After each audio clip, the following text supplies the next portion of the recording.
우리가 예수 그리스도를 믿으면 1차적으로 변하는 게 있습니다. 바로 시각입니다. 예수님 믿으면 희한하게 그 사람에게 나타나는 도드라진 특징이 뭐냐면 시각이 바뀝니다. 그래서 예수님 믿고 나면 공통적으로 먼저 생겨나는 증상이 뭐냐면 세상을 볼 때에 하나님의 마음을 가지고 대하게 됩니다.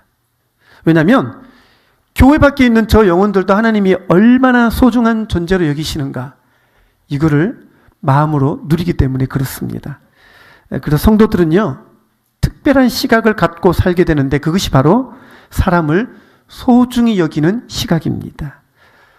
그래서 성경을 자세히 읽어보게 되면 주님께서 꼭 보면은 사람들마다 그 구분 시각들을 펴주시고 구분 시각들을 바꾸시고 이렇게 사람들에게 공을 많이 들이시는 것을 볼 수가 있습니다. 예를 들면 사도행전 10장에 보게 되면 이 베드로에게 행하신 일도 이와 같습니다. 사도행전 10장에 가보게 되면 이 베드로에게 하나님께서 환상을 보여주시는데 갑자기 하늘에서 보자기가 내려오는데 이 유대인으로서는 도저히 먹을 수 없는 음식들이 거기 보자기에 담겨 있는 겁니다. 자, 이때 음식이 나서 이것을 잡아먹으라 이렇게 말합니다. 베드로는 이 유대인으로서는 이 음식은 먹을 수 없다고 생각을 했던 사람입니다. 그래서 난 도저히 못 먹겠습니다라고 말씀드리고 거부하니까 이 보자기가 3번이나 내려왔다가 올라갔다가 내려왔다가 올라갔다가 이렇게 하는 겁니다. 자, 이때 주님께서 베드로에게 말씀 주시는 게 뭐냐면 이방인들에게 대한 베드로의 구분 시각을 교정해 주시면서 말씀하시는 거예요. 이들도 내 사람이다라는 거예요. 네가 이 사람들을 볼 때 이렇게 못 먹는 음식처럼 그렇게 여기겠지만 이들도 내 사람이라는 거예요. 이 사람도 나에게 소중한 존재다라면서 주님께서 그 환상을 통해서 베드로의 구분 시각을 교정시켜 주십니다. 관점을 바꿔주시는 거죠.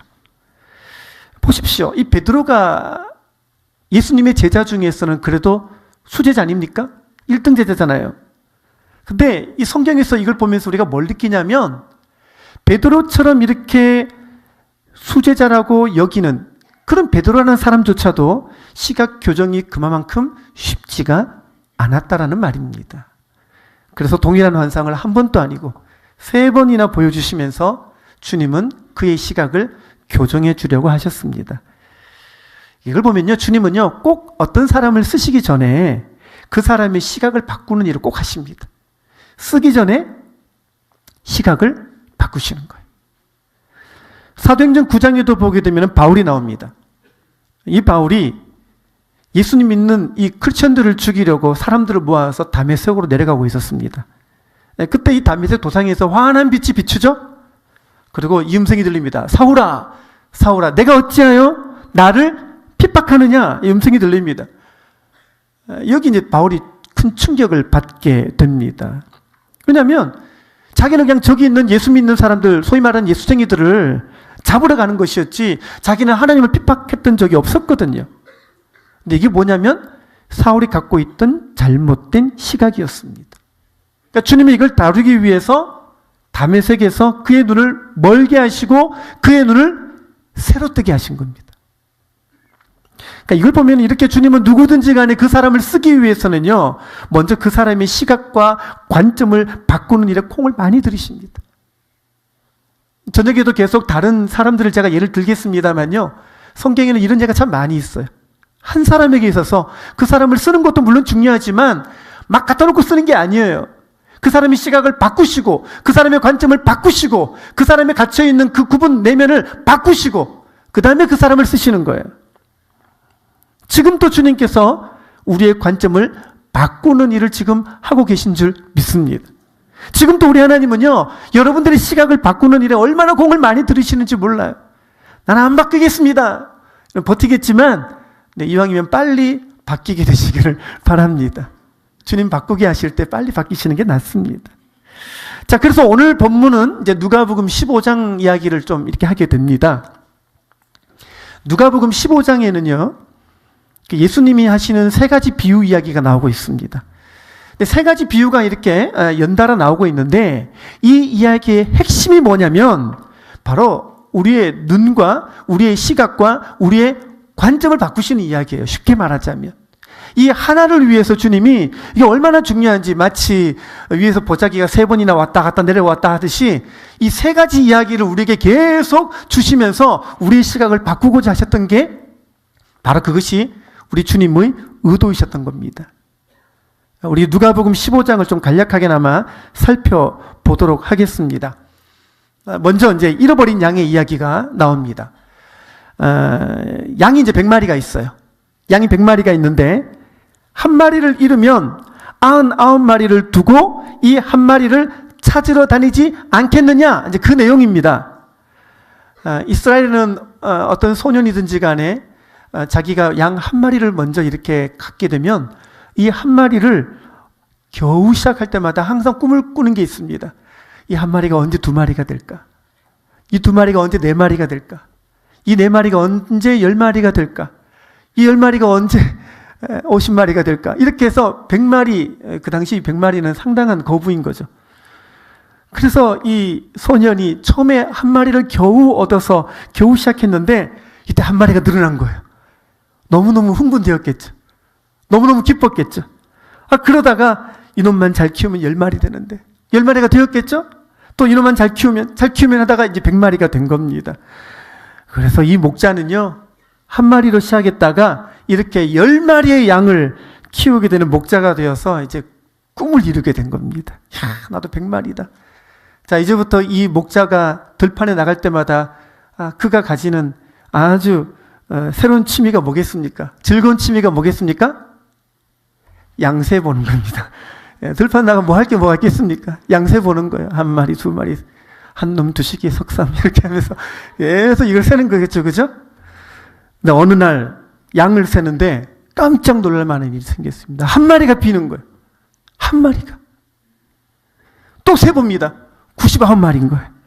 얼마나 긴장했겠습니까? 왜냐? 이 목동은요, 처음에 겨우 한 마리로 출발할 때 그 애틋한 마음을 아니까. 그 한 마리의 의미를 아는 거예요.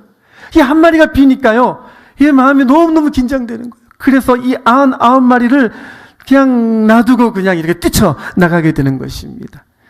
그래서 정신없이 헤매고 다닌 끝에 이 양을 어깨에 걸치고 돌아와서 친구들을 불러가지고 내가 한턱 쏜다. 이게 바로 첫 번째 비유 이야기입니다. 두 번째 이야기입니다. 동전 이야기가 나오고 있습니다. 요즘에야 동전은 별 가치가 없죠. 근데 수십 년 전만 해도 동전은 참 귀했죠, 그죠? 네. 근데 본문에 나와 있는 이 여인이 동전을 참 애타게 찾고 있습니다. 자세하게 기록은 되어 있지 않지만 아마도 이 여인에게는 특별한 선물이었을지도 모르겠습니다. 아니면 사랑하는 연인에게 받은 증표 같은 것이어서 아마 서로의 마음을 다짐하는 그런 물건이었을지도 모르겠습니다. 이제 그렇기 때문에 이 여인에게 있어서는 이 동전을 잃은 것은요, 전부를 잃은 것과 같은 겁니다. 그래서 본문에 보니까 이 여인 역시 등불을 켜고 쓸며 부지런히 찾아가지고 동전을 찾은 거예요. 그리고 뭐 합니까? 친구들을 불러가지고 내가 한턱 쏜다. 왜 이렇게 잘 쏘나 모르겠어요. 그냥 쏘는 거예요. 너무 기뻐서. 자, 지금 계속 제가 강조하는 이야기를 한번 유심히 보시고 뒤에 연결하시기 바랍니다. 너무너무 기쁜 거예요. 자, 세 번째는 집 나간 탕자 이야기가 기록이 되어 있습니다. 자, 어떤 사람에게 아들이 이제 둘이 있었습니다. 첫째 아들은 교과서적인 삶을 사는 아주 모범적인 아들입니다. 근데 둘째 아들은 좀 달랐습니다. 이 녀석은 좀 제 마음대로 살고 싶어 합니다. 하긴 뭐 집에 있어봤자 둘째니까, 언제나 둘째니까, 그래서 불만을 품고 아버지에게 재산을 달라 그래가지고 떠났습니다. 자, 친구가 그 곁에 막 들끓습니다. 그러나 돈 있을 때만 친구죠, 그죠? 돈 없으면 친구 아니에요. 그래서 언제나 친구가 들끓다가 다 탕진하고 나니까요, 친구가 다 떨어져 나갔습니다. 여러분, 이웃고 그 당시 막장일이었던, 유대나라에서 막장일은 돼지치는 일이었었어요. 그 일을 하면서 이제 겨우겨우 이렇게 뭘 먹고 살아가는데, 이 돼지 먹이는 일까지 하기까지 이렇게 신세가 전락하니까 얼마나 마음이 이렇게 아팠겠습니까? 그래서 돼지를 치면서 돼지 사료를 먹으면서 지내려니 도저히 서름이 복받쳐가지고 눈물을 억제할 수가 없는 거예요. 그리고 고향으로 돌아갈 마음을 갖게 됩니다. 그리고 이제 일어나 집을 향해 갑니다. 자, 그런데 이 아버지가 동구 밖에서 기다리던 항상 기다렸던 그 아들이 저기 먼 곳에서 오는 것을 보고 얼싸 달려가서 이 아들을 안게 됩니다. 이 아들이 말하죠. 저는 대우를 받을 자격이 없어요. 그냥 품꾼의 하나로 써주시옵소서. 이렇게 말합니다. 근데 아버지는 그게 무슨 소리냐면서 종을 불러다가 씻기고 가락지를 끼우고 신을 신겨서 그 다음에 아들로 받아주시고 잔치를 벌입니다. 잔치를 벌입니다. 한턱 쐈죠. 자, 여기까지가 누가복음 15장에 나와 있는 세 비유의 그 간략한 설명이었습니다. 자, 사실 예수님이 이 세 가지 이야기를 했지만 이게 다른 이야기가 아니라 한 가지 이야기입니다. 한 가지를 설명하려고 예수님은 세 가지를 반복적으로 설명하셨는데 성경 어디를 봐도 하나를 설명하기 위해서 세 가지 비유를 연속적으로 하신 예는 없어요. 그러니까 오늘 이 본문이 얼마나 중요한지 아시겠죠?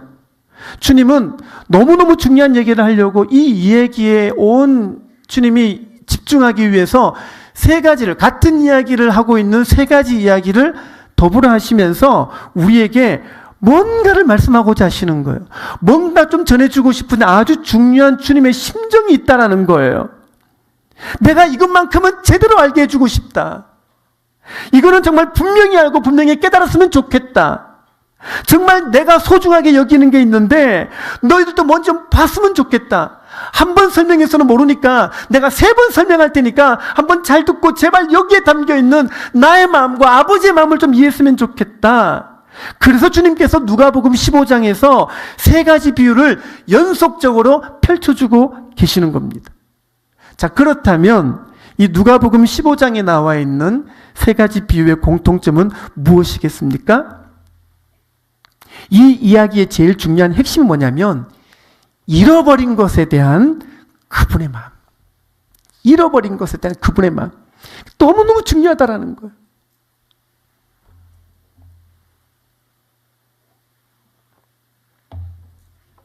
여러분, 길 잃은 양은요, 그 목자에게는 가장 소중한 것이었고 생계에 해당하는 것이었죠. 잃어버린 동전은요, 그 여인에게 있어서는 매우 매우 소중했습니다. 사랑하는 사람에게 받은 증표라면 얼마나 더없이 소중하겠습니까? 그리고 말할 것도 없이 집 떠난 아들은요, 그 아버지에게는 너무너무 소중했습니다. 지금 갖고 있는 것도 물론 중요했겠지만 99마리도 중요하겠지만 그 하나에 대한 그 마음, 잃어버린 것에 대한 그 마음이 얼마나 소중한지 이것을 주님이 설명하고 계시는 겁니다. 이 이야기의 배경은요, 예수님 시대로 좀 가볼 필요가 있습니다. 예수님 시대 그 사회에는요, 버림받은 바 된 사람들이 너무너무 많았어요. 너무 많았어요. 병들고 손가락질 당하고 아프고 세월의 고통에 찌들린 자들이 수도 헤아릴 수 없이 많았습니다. 근데 더 많은 사람들이요, 이런 사람들에게는 관심 밖에 두고 다 자기 일만 하는 거예요. 모든 사람들이 이 길을 잃고 방황하고 어둠에 처해 있는데 그냥 그런 사람들을 다 제쳐두고 아무도 관심을 갖지 않아요. 이때 주님께서 그 사람들을 얼마나 소중하게 여기시는지 주님은 직접 그들을 찾아 나서기도 하시고 그들을 입히시기도 하시고 그들을 고치시기도 하시고 그들을 가르치시면서 잃어버린 자들을 향해서 주님의 발걸음은 계속 그들을 향해서 나가고 있으면서 왜 너희들은 가진 자들이 왜 잃어버린 자들에게 관심을 갖지 않냐라고 주님은 말씀하시면서 이 비유를 말씀하고 계시는 겁니다. 그래서 99마리 양을 들판에 두고 한 마리 양을 찾아 나섰던 그 목자의 심정을 통해서 9개의 동전이 있지만 한 개 잃어버린 그 동전을 찾아 밤새 집을 쓸며 찾아내었던 그 여인의 심정을 통해서 그리고 집 떠났던 그 아들이 돌아오기까지 동구 밖에서 날마다 아들을 기다렸던 그 아버지의 심정을 통해서 예수님은 마찬가지로 우리에게도 내가 지금 잃어버린 영혼을 향해서 그들을 얼마나 안타깝게 여기고 잃어버린 영혼을 향해서 내가 그들을 얼마나 소중하게 여기는지 제발 알아달라고 주님은 지금 말씀하고 계신 것입니다. 여러분, 사람은요 그 누구나 다 하나님께 소중한 존재입니다. 아멘입니까? 우리는요 그 누군가를 쓸모없다고 여겨도 하나님은 그 사람을 소중하게 여기시는 거예요. 너무 귀하게 여기시는 거예요. 그래서 우리가 해야 될 일이 먼저 이겁니다. 우리도 주님과 같은 시각으로, 우리도 주님과 같은 관점으로 영혼들을 보는 이 눈이 회복되어졌다는 거예요. 우리도요, 정말 저 영혼들을 보면요, 이 복음이 너무너무 필요한 영혼으로 보여지는 그런 애타는 눈으로 바뀌어져야 될 줄 믿습니다. 여러분, 그래서 예수님의 시각, 그분이 가지신 이 관점의 핵심적인 이야기가 이제 이 누가복음 보게 되면 19장 10절에서 가장 큰 주류를 이루게 됩니다. 누가복음 19장 10절 같이 읽어보겠습니다. 시작. 아멘. 이 누가복음은 예수님의 그 잃어버린 것에 대한 애틋한 마음이 많이 나와 있는데 그 핵심이 지금 이 구절이에요.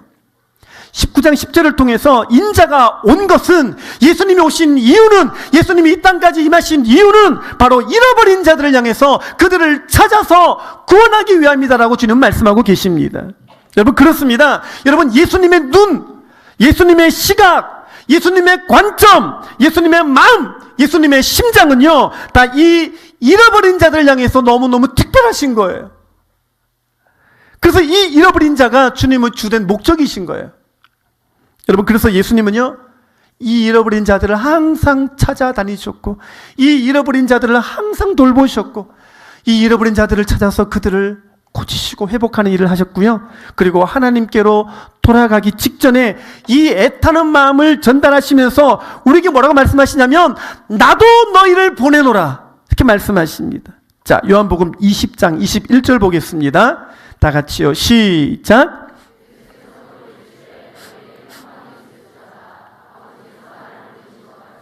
나도 너희를 보내노라. 아멘. 아멘. 여러분, 하나님은요, 이렇게 여러분들 모두가 같은 마음으로 이렇게 잃어버린 자들을 찾아 나서는 자가 되기를 바라십니다. 바라고 계십니다. 이제 이건요, 우리에게 긴급하고 막중한 사명이 되었습니다. 이 세상에서 하나님 대신에 하나님의 눈과 하나님의 시각과 하나님의 관점으로 저 세상을 바라보고 주님을 대신해서 주님의 사랑으로 저 사람에게 다가가고, 그래서 잃어버린 자들을 찾는 일과 그런 삶을 사는 사명의 사람을 지금 찾고 계시는 거예요. 지금 또 주님께서요, 이 다니시면서 어디 나와 똑같은 마음을 갖고 그렇게 인생을 살아가는 사람들이 없나? 주님은 지금 찾고 계시고, 지금 또 들여다보고 계시고, 주님은 그런 사람들을 지금 또 그분의 눈으로 우리 가운데 없는지를 보고 계시는 것입니다.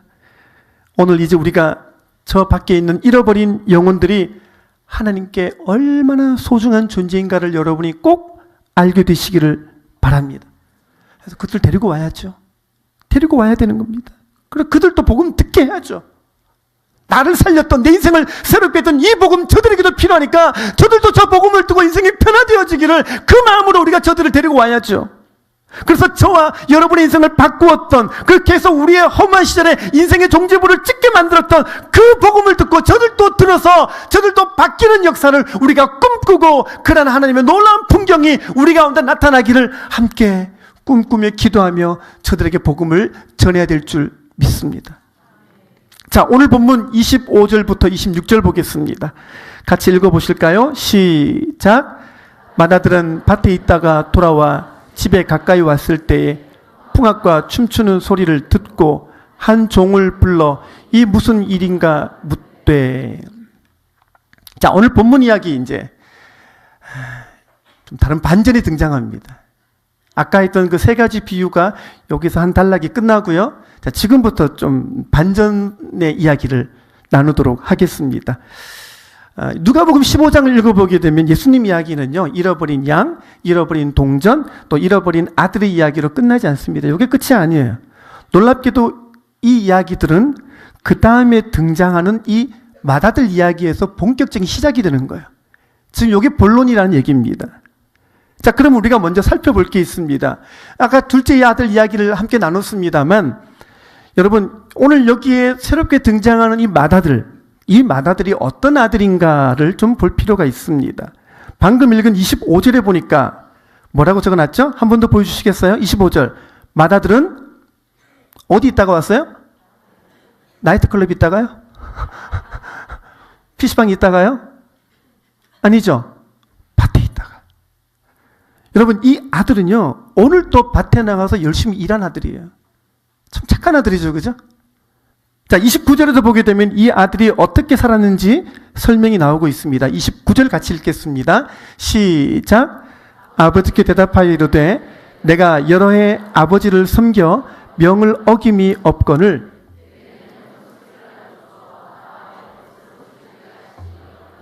아멘. 자, 여기 보니까 이번에 이 아들에 대한 설명이 또 하나 나옵니다. 여러 해 아버지를 섬겼는데 뭐가 없었다고요? 어김이 없었어요. 야, 우리 집 아들이 이랬더라면, 이렇게 탄식하는 분이 여기저기 지금 들려오고 있습니다. 대단한 아들이죠, 그죠? 아버지 밑에 있으면서 가산을 탕진한 적도 없고 항상 밭에가 일하고 있고 여러 해 아버지를 섬겼는데 명을 한 번도 어김이 없는 그 아들, 여러분이 항상 바라는 남북통일보다 더 기쁜 아들, 요즘 말로 치자면 범생 아들, 여러분 이보다 더 좋은 아들이 어디 있겠습니까? 밭에서 일하다가 온 착하고 모범적인 아들, 심지어는 오늘도 밭에서 죽으라고 일만 하다가 돌아온 아들, 그 아들이 오늘 여기 소개되고 있다는 얘기예요. 자, 보세요. 이 맏아들은요, 사람의 눈으로 보기에는요 아무 문제가 없어 보여요. 그렇죠? 칭찬받는 아들이잖아요. 세상적인 시각으로 봤을 때도요, 칭찬받을 것만 같은 그런 아들이에요. 누가 봐도, 어떤 종들이 봐도 우러러 볼 만한, 이야, 이 맏아들은 정말 다르다라고 여길 만한, 누구에게도 칭찬받을 수 있는 그런 아들이 여기 나오고 있습니다. 근데 이게 바로 인간적인 시각이라는 거예요. 성경이 보여주는 시각은 다른 데 있다라는 거예요. 자, 그걸 보겠습니다. 성경은 우리에게 다른 관점을 보여줍니다. 28절이 핵심이에요. 같이 읽겠습니다. 시작. 네. 자, 정리하면 오늘 스토리는 이러합니다. 탕자인 둘째 아들이요, 아버지 가산을 다 탕진하고 돌아왔습니다. 근데 아버지가 너무너무 기뻐하는 거예요. 죽은 줄로만 알았던 이 둘째 아들이 살아서 돌아왔으니까 이 기쁨을 감출 수가 없는 겁니다. 그래서 잔치를 벌입니다. 살찐 소도 잡았습니다. 근데 이제 이 큰아들이 밭에 나가서 열심히 일하고 돌아왔는데 지금 막 집에 막 잔치 소리가, 풍악 소리가 울리고요, 막 난리가 난 거예요. 예. 파전도 진도 치시고 막 어디 완전히 기름 냄새와 고기 굽는 냄새가 퍼지는데 이게 어느 집에서 이런 일을 하고 있나? 오면서 보니까 풍악 소리도 울리고 막 난리가 났습니다. 보니까 자기 집이에요. 웬일인가? 들어가 봤더니 동생이 돌아온 거예요. 동생이 돌아온 거예요. 그래서 종을 불러다가 확인해 봤습니다. 이게 뭐냐 했더니 정말 동생이 돌아온 게 맞다라는 거예요. 자, 이때 이 큰아들은 어떻게 반응을 해야 됩니까? 이 형도 아버지처럼 달려가서 그 아들을 얼싸안고 너 돌아왔구나, 너 돌아왔구나 이러면서 아버지가 그랬던 것처럼 안아주었더라면 얼마나 좋았겠습니까? 얼마나 좋았겠습니까? 자, 근데 성경은 이렇게 말합니다. 그가 노하여 들어가고자 하지 않았대요. 노해서 분노가 치밀어오르는 겁니다. 어떻게 이럴 수가 있어? 어떻게 아버지가 나한테 이럴 수가 있냐? 저 아들은 다 탕진하고 거렁뱅이처럼 해가 들어왔는데 나는 여기서 한 번도 명을 어김이 없고 오늘도 죽도록 밭에서 일만 하다가 왔는데 어떻게 나한테는 한 번도 잔치 벌인 적이 없는데 저 다 탕진하고 온 아들에게는 저렇게 모든 것을 다 내어주고 저렇게 잔치를 벌일 수가 있냐라는 겁니다. 28절이 바로 그 의미예요.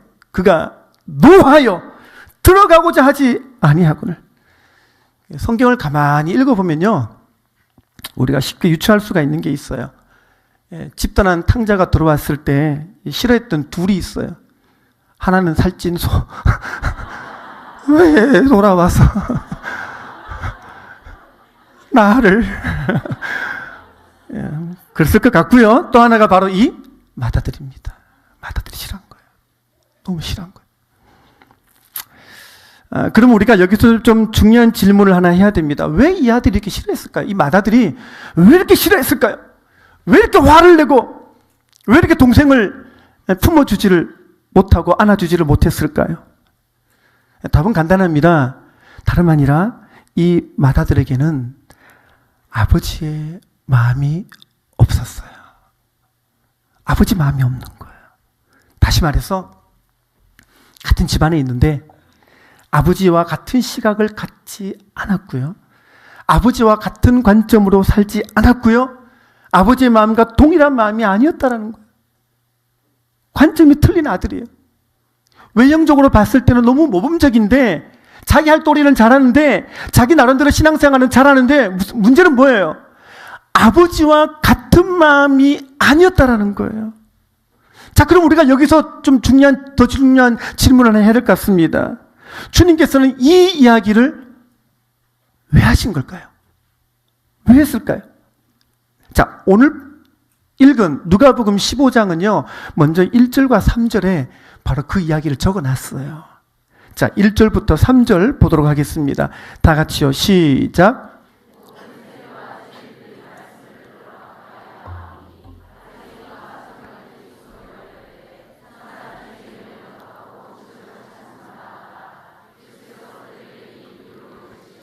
아멘. 이제 이 설명을 다 한 후에 1절과 3절을 읽으니까 여러분 이해가 되시죠? 예수님 왜 이 말씀을 하셨는지. 지금 여기 보니까 항상 예수님의 주변에 따라다니던 바리새인과 서기관들이 있는데 예수님은 항상 잃어버린 자들이었던 세리와 죄인들을 찾아다니는 거예요. 근데 항상 예수님 주변에서 항상 이렇게 거리를 두면서 예수님을 염탐하고 예수님을 정죄할 것이 없나 찾아보던 그 바리새인과 서기관들이 또 예수님을 향해서 수군거리는 거예요. 그리고 예수님이 그 죄인들하고 음식을 같이 먹는다고 자꾸 그러니까 자 3절에 예수께서 그래서 그들에게 이 비유로 이르시되 그런 거예요. 그러니까 이해가 되시죠? 이 마다들은 누구와 똑같은 거예요? 바리새인과 서기관인 거예요. 그러니까 이 비유를 왜 하신 거예요? 항상 빈정거리고 항상 입이 툭 튀어나와 있는 이 바리새인들을 위한 이야기인 겁니다. 그러니까 밭에서 열심히 일하고 돌아온 큰아들은 다름 아니라 바리새인들이었어요. 그들은 보세요. 정말로 훌륭하잖아요. 명이 어김이 없을 정도로 율법을 잘 지키는 사람들이었어요. 이날 또 일하고 돌아왔을 거예요. 바리새인과 서기관들이 이날 또 성전에서 열심히 예배하고 성경 보고 큐티도 하고, 그 당시 큐티가 있었을까요? 예, 그것도 하고 아마 성전 봉사도 하고 왔을 거예요. 그죠? 그러고 왔을 거예요. 근데 주님 말씀하시는 건 뭐예요? 그렇게 좋은 아들이고 그렇게 명을 어김이 없고 그렇게 잘 섬기는 아들이었지만 더 중요한 본질을 놓치고 있다라는 거예요. 그건 뭐냐면 돌아온 동생들을 향해서 아버지와 같은 마음을 품지 못하고 있다라는 것입니다. 오늘 말씀에서 우리가 좀 잘 봐야 될 게 있어요. 여러분, 우리는요 집 밖에 나간 사람만 탕자라고 생각하죠. 근데 오늘 본문을 가만히 보면 이 탕자가 집 안에도 있어요. 오늘 설교 제목이 뭡니까? 집 안에 탕자예요. 그러니까 이 첫째 아들이야말로 집 안에 있지만 진정한 의미에서 탕자였던 겁니다.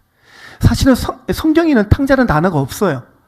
성경에 이렇게 첫째 아들, 둘째 아들 이렇게 적어놨고요. 둘째 아들이 그냥 가산을 탕진해 왔다고 적어놨어요. 한 번도 성경은 둘째 아들을 그렇게 정죄하거나 탕자라고 몰아붙인 적이 없는데 우리가 이 비유를 쉽게 설명하다 보니까 그렇게 한 거예요.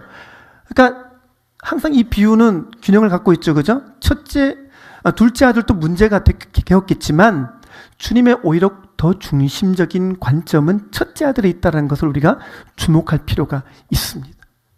집 안에 있는데 탕자인 거예요. 교회에 있는데 탕자인 거예요. 열심히 신앙생활을 잘하고 있는 것 같은데 탕자예요. 이게 있을 수가 있다는 겁니다. 이게 교회 안에도 마찬가지예요.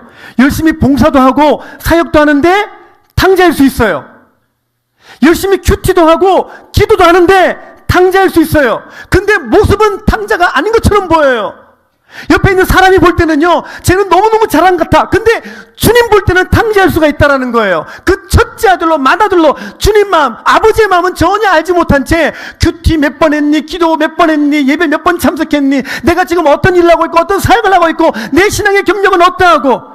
여러분, 오늘 우리도요, 내가 있는 자리, 내가 가진 직분, 내가 쌓은 경력이 중요하지 않아요. 여러분, 지금 탕자 아닌 듯 보이는 내 모습에 가려 있으시면 안 되는 거예요. 여러분, 더 중요한 게 뭐냐면 이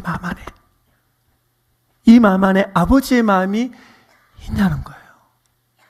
내가 아버지와 똑같은 눈으로, 그 시각으로 나도 세상을 바라보고 있는지, 내가 영혼들을 볼 때 그 영혼 똑같은 마음으로 아버지가 가졌던 그 불쌍히 여기는 마음으로 그 영혼들을 바라보고 있느냐가, 그게 더 중요한 겁니다. 주님이 관점을 그렇게 바꾸기를 원하시는데 나도 똑같은 주님의 관점으로 세상을 바라보고 있는지, 영혼을 바라보고 있는지, 그게 오늘 우리에게 더 중요한 것입니다. 이 아버지가 큰아들에게 얘기합니다. 32절 보겠습니다. 이렇게 말씀하시죠? 다 같이요. 시작.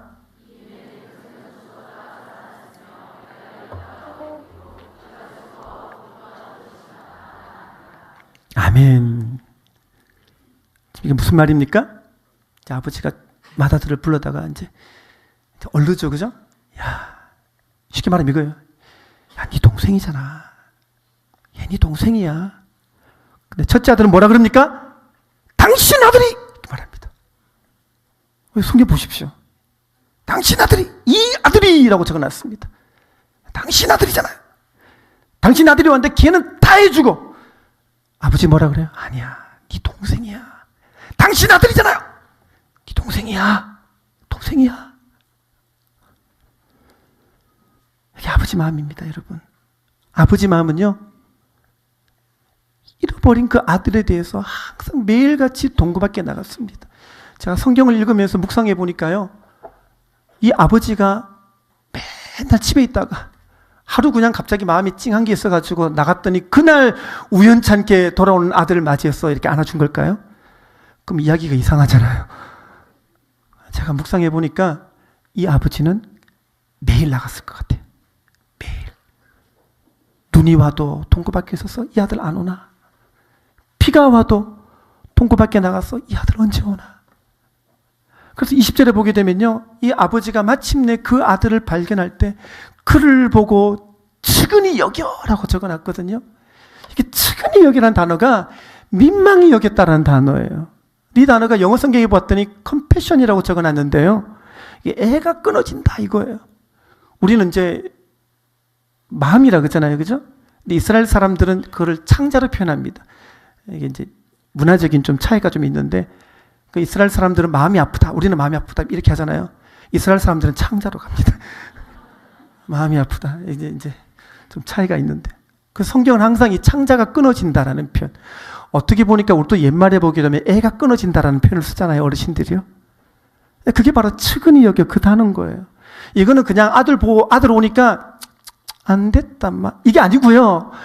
보자마자 그 안에서 그냥 폭풍 같은 눈물이 그냥 이렇게 쏟아지는데 그거를 막 참으면서 아들에게 달려가서 그걸 안아주는 마음인 거예요. 잃어버린 바 된 그 아들 돌아오니까 아버지 마음이 어떻겠어요? 애가 끊어지는 거예요. 그 마음인 겁니다. 여러분, 항상 우리 아버지 마음은 잃어버린 자들 향해서 이와 같은 마음을 가졌다는 것을 잊지 않게 되시기를 바랍니다. 여러분, 아담이 죄를 지을 때도 우리 주님은 모른 척하지 않으셨어요. 아담이 죄 짓자마자 주님이 뭐라고 말씀하십니까? 팔짱 끼고 네 언제 돌아오나 한번 보자, 이렇게 하지 않으셨어요. 아담아, 아담아, 네가 어디 있느냐라고 먼저 찾아가신 분이 우리 주님이시잖아요. 항상 애타게 찾으셨어요. 잃어버린 바 된 영혼은요, 항상 주님이 애타게 찾고 주님께서 부르셨다라는 거예요. 여러분, 우리 주님 마음이 원래 그래요. 이사야 49장 15절 보겠습니다. 다 같이요. 시작. 여인이 어찌 그 젖 먹는 자식을 잊겠으며 자기 태에서 난 아들을 긍휼히 여기지 않겠느냐.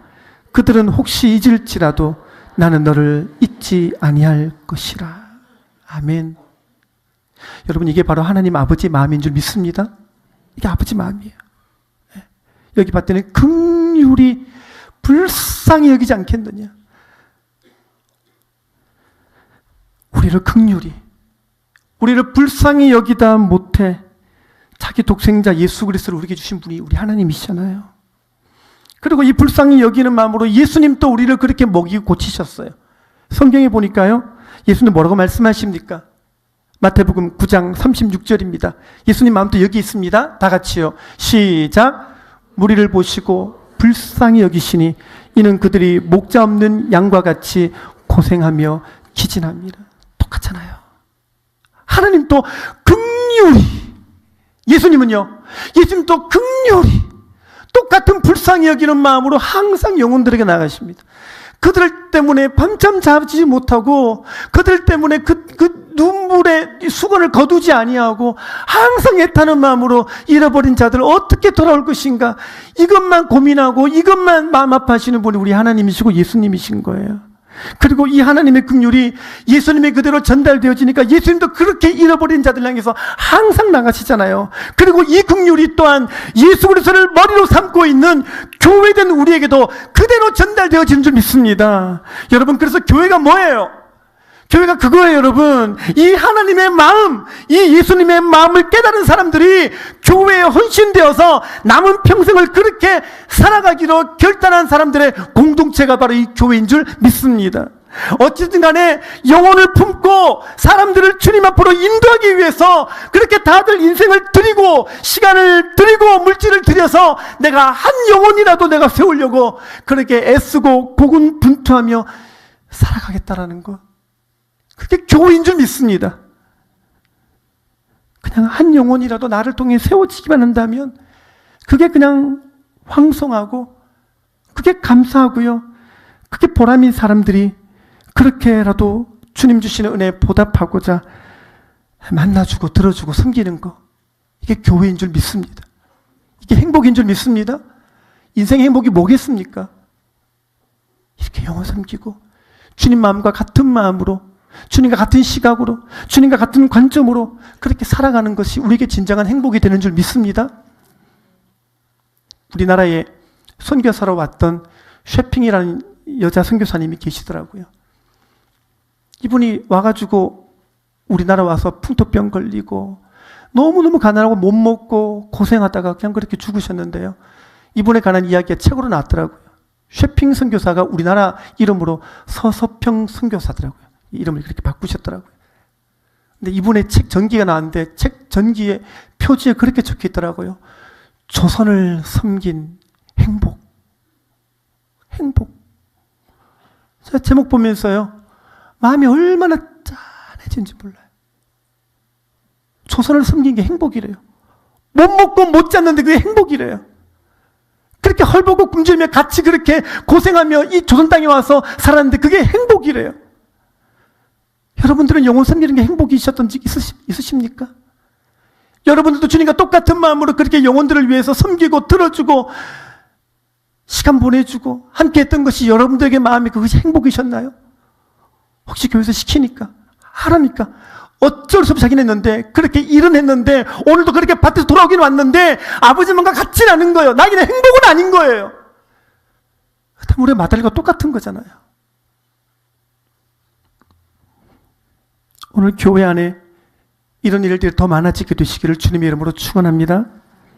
가끔은 내가 그 주님의 마음으로 영혼을 섬겼는데 그가 나를 몰라주고 오해하지만 그래도 주님 마음이 이런 영혼도 불쌍히 여기시기에 그 영혼 위에 살겠다고 작정하는 사람들이 목자들이잖아요. 그리고 이 목자와 함께 나도 교회를 세우는 일에 나도 좀 써달라고, 나도 하나님의 마음을 깨닫고 작지만 뭐라도 내가 동참해서 나도 그렇게 내 인생을 드리고 싶다고 헌신하는 사람들이 양육인들 아니신가요? 여러분, 근데요, 우리 교회에 목자들이 있고 양육인들이 있는데요, 지금 너무너무 부족해요. 너무 부족해요. 우리는 지금 여기서 사람들 도와도 감당 안 되는 거 아시죠? 사실은 전도가 돼도 문제예요. 왜냐하면 아직 영혼 위에 살겠다라고, 나도 교회 위에 살겠다고, 나도 아버지의 그 불쌍히 여기시는 그 안타까운 마음 나도 품고 살겠다는 사람이 너무 적기 때문에 그래요. 너무 적어요. 다 나는 첫째 아들처럼 명을 어김이 없다고, 나는 여러 해 그렇게 아버지를 섬기며 나 지금 교회 잘 나오고 있다고, 지금 또 교회에서 내 할도리 잘하고 있으니까 더 이상 건들지 말라고, 내가 여기까지만 하겠다고. 아버지 마음 따라 나도 살겠다는 사람이 너무 적어요. 그냥 자기 나름대로 신앙생활 할 뿐이지, 내가 정해놓은 여기까지 한계, 나 여기까지면 됩니다, 이 선을 그어놓고 내 나름대로 신앙생활은 잘하는데 아버지 마음에서 관심이 없어요. 아버지의 타는 가슴이 어디를 향하고 있는지. 그래서 아버지와 함께 울어줄 사람이 너무 없어요. 여러분, 교회에 있다고 그게 다가 아니라는 거예요.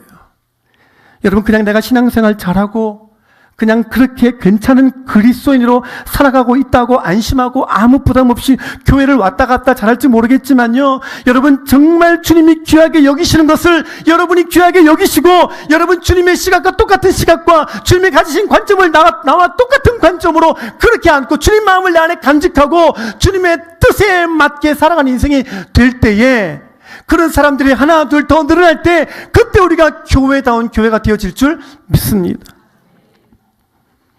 오늘 주님의 음성이 들리십니까? 집 나간 내 동생, 집 나간 내 동생, 네가 그를 위해 나와 같이 울어줄 수 있겠니?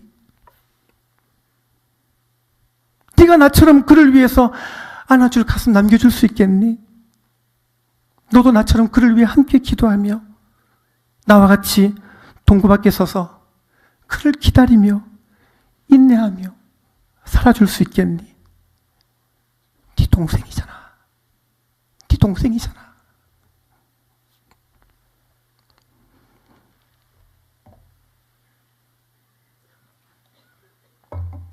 (5월) 전도 집회를 앞두고 있는데요, 구원받지 못한 영혼들을 위해서 같이 울며 같이 기도해 줄 사람들이 목장에 너무 없어요.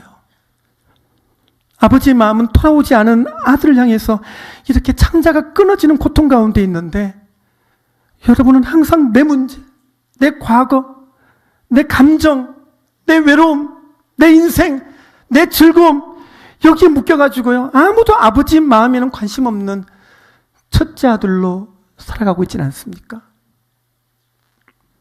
과연 누가 아버지 마음을 알아서 아버지 뜻대로 살아갈지, 누가 아버지의 심장 안고 교회를 세우겠습니까? 교회를 세우시겠어요? 주님 말씀하십니다. 보라, 내 동생이. 우리 이렇게 말합니다. 당신 아들이. 무관심해요. 냉대합니다. 관심도 없습니다.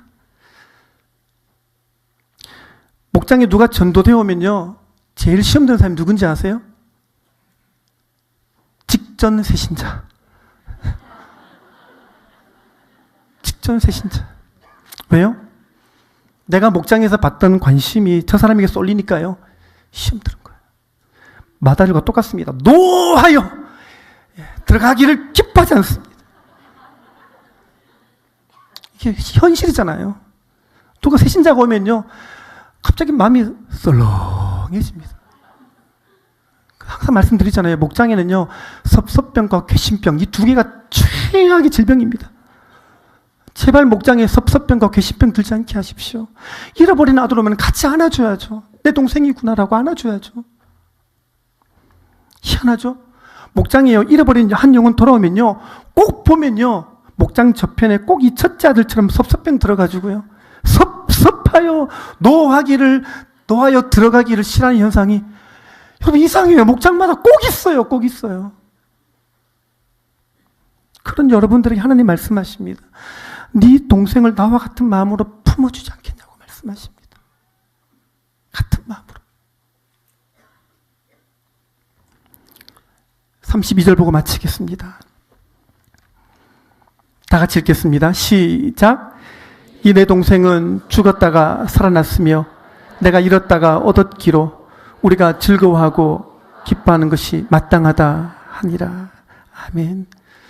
여러분, 하나님 이걸 너무너무 즐거워하고 기뻐하십니다. 한 번 더 읽겠습니다. 32절. 아버지 마음으로 한번 읽어보시기 바랍니다. 시작. 이 내 동생은 내가 잃었다가 얻었기로 우리가 즐거워하고 기뻐하는 것이 마땅하다 하니라. 아멘. 아멘입니까? 여러분들도 이 아버지의 기쁨을 나의 기쁨으로 삼아주지 않으시겠습니까? 아버지의 목적이 여러분의 인생의 목적이 되어 살아가 주지 않으시겠습니까? 교회가 가는 방향과 여러분의 목자와 같은 마음으로 교회를 세우는 일에만 인생을 쏟아주지 않으시겠습니까? 여기 말씀하시잖아요. 우리가 즐거워하고 기뻐하는 것이 마땅하니라. 마땅하니라. 제발 이 마음을 가져주시기를 바랍니다. 제발 아버지와 목자와 같은 마음을 품고 살아가는 포중친 모든 성도님 다 되어주시기를 주님의 이름으로 축원합니다. 기도하겠습니다.